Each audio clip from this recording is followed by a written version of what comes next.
Hello friends, in this video I will show you how to create a Gmail account.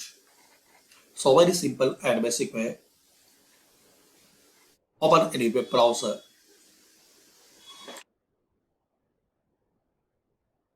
create a Gmail account,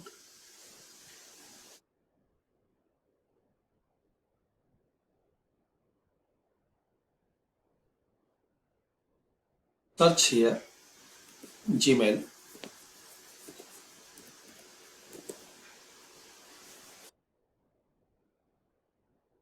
Now here click on create account.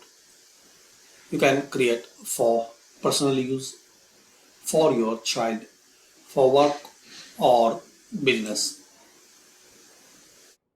Give your first name, last name, username and password. Then click on next.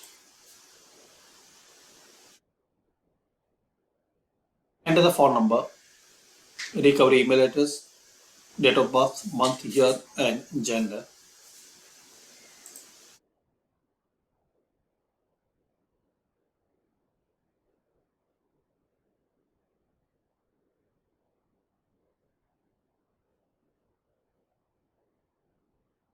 Click on next.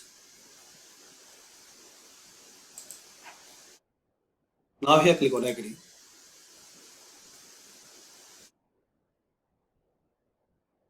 Click on confirm. For this the way guys, you can create your Gmail account. Thanks for watching. Please share, like, and subscribe this channel.